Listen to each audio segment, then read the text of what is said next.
So given that dispute we've been discussing, let's hear now from two members of the House Judiciary Committee, starting with its Republican ranking member. We just saw him a moment ago. He's Congressman Doug Collins of Georgia.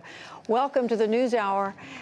Again, Congressman Collins, so this news that the Attorney General will not now testify before the Judiciary Committee, what does that say to you? It says to me exactly what the Attorney General has said all week, that he was not going to participate in a Democratic stunt in which they were trying to appear as if they're trying to do impeachment hearings, when the reality is it's an oversight hearing. He's made this very clear. So really what we saw today was the chairman and the majority sabotage their own hearing and took away the rights of Republicans and Democrats to actually be able to question Bill Barr, as the Senate was able to today in a very orderly fashion. What would you want to hear? Do you have questions for the Attorney General had he come back before the committee? I do. I think we would ask is how this, the process came. How did he come to his decisions? I think those are the very good questions. I also have questions on, did he have any conversations with Robert Mueller on how this actually got started? Because we see some of the results of Russian meddling and things like that, but we never really got an understanding on the investigations that we've had on the what I call the Comey cabal of the Peter Strzok and others who actually started all this. So how did you get the information on the dossier and things like that? Those are the kind of questions that we could ask, but we could also find out how the interaction between Bill Barr and Bob Mueller actually went down. Well, I want to ask you about that because what we now know with this new revelation that came out last night, that the special counsel was displeased with the way the Attorney General characterized his report. What does that say to you about the way the Justice Department operates? I mean, does it give you confidence that the Attorney General is acting as an honest broker or not? It gives me complete confidence that he does, because at the end of the day, what Bob Mueller said was, and in the letter, and the Attorney General addressed that today, was that the letter was addressed more of a style and function that they wanted to get it out as soon as possible.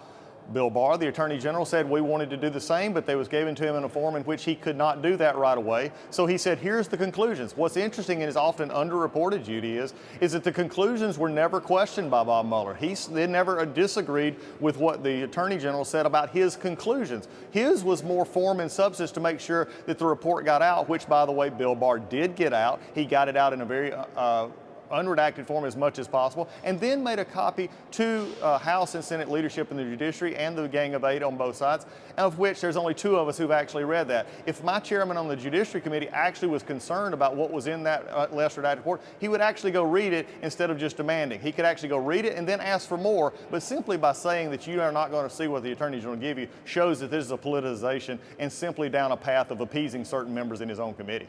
But doesn't it appear, Congressman Collins, that what the attorney, or rather what the special counsel is concerned about, is that with that declaration or summary of his main conclusions, that the Attorney General, with that first, was able to frame the public's first impression of the Mueller report in a brief, digestible way, but that it did not reflect the fact that that there were still questions about obstruction of justice, that the special counsel had not reached a decision on that.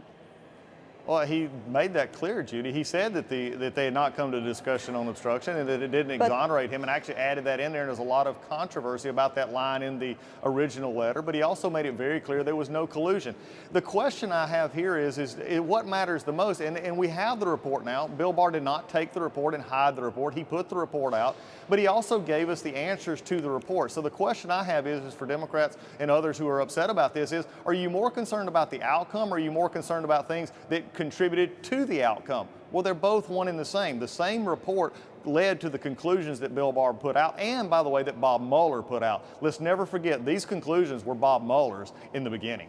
And I guess maybe I should have worded it a little more carefully and said that the impression given in the conclusions put out by the Attorney General gave the sense that the special counsel had really given a clean bill of health to the president on the question of obstruction, when in fact it was more complicated than that. Judy, I just disagree because when the Attorney General put the letter out, he stated that there was no charges of obstruction, but it didn't, and he even included the line, it did not exonerate him. I'm not sure how you get any conclusion that it was completely clean. It was really, for many of us, when I first read that, I said, well, what else, what went into this discussion? And then when we got the report, we were able to read through that. In fact, the obstruction part of this was the least redacted. In fact, only about 2% of the obstruction part was redacted at all. So you can see all the public events and see everything that's happened. Bill Barr actually did a very good job of allowing the American people and Congress to see what Bob Mueller said about obstruction and that he did not come through his legal rationale to a charge. And finally, very quickly, Congressman, my colleagues reporting that Democrats on the committees are now probably most likely moving to issue more subpoenas in an effort to get more information from the administration. How will Republicans respond to that? Well, they've already approved the subpoenas. We had that part of the show just a couple of weeks ago. So they've already approved the subpoenas. Well, I would assume they would go ahead and do that. Again, my question is why would you sabotage a hearing when you could actually talk to him tomorrow? Why would you do something when you take the addition of staff, when you could have added complete time for members of the committee on both sides to have extra time? Is it so important to have a staff member so that you can appear to be in an impeachment proceeding? Was it so important to have that staff member ask questions that you would be willing to sabotage the Attorney General voluntarily coming? I think that's a disservice to the committee, it's a disservice to the House, it's a disservice to the American people when Bill Barr today sat for many hours voluntarily where he would have done the same thing yesterday. This is simply a show, it's simply something to make the American people think something that's not really happening. Representative Doug Collins, who is the ranking Republican on the House Judiciary Committee, thank you very much. Judy, thank you.